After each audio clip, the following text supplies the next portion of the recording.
দুশ্চিন্তা, উদ্বেগ ও মানসিক চাপ আধুনিক জীবনের একটি সাধারণ সমস্যা।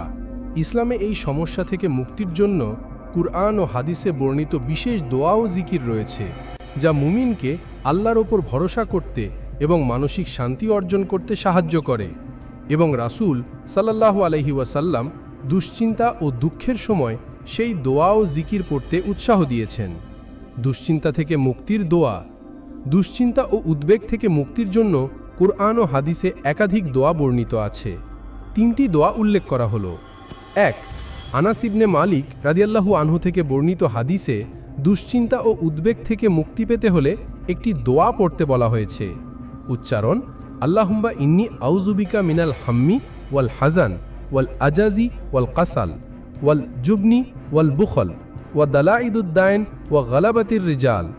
অর্থ: হে আল্লাহ, আমি তোমার কাছে দুশ্চিন্তা ও দুঃখ থেকে, অক্ষমতা ও অলসতা থেকে, কাপুরুষতা ও কৃপণতা থেকে, ঋণের বোঝা এবং মানুষের দ্বারা পরাভূত হওয়া থেকে আশ্রয় প্রার্থনা করছি।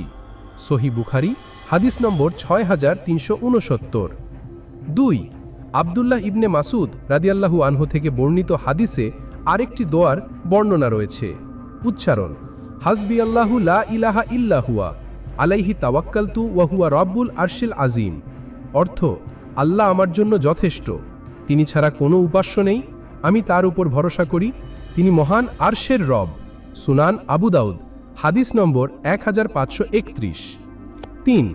আলেমগণ এছাড়াও আরেকটি দোয়ার কথা বলেন, যা কুরআনে উল্লেখ রয়েছে।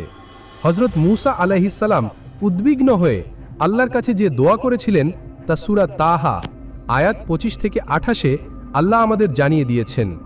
উচ্চারণ: রাব্বি ইশরাহলি সদরি ওয়া ইয়াসসিরলি আমরি ওয়াহলুল উকদাতাম মিন লিসানি ইয়াফকাহু কাওলি।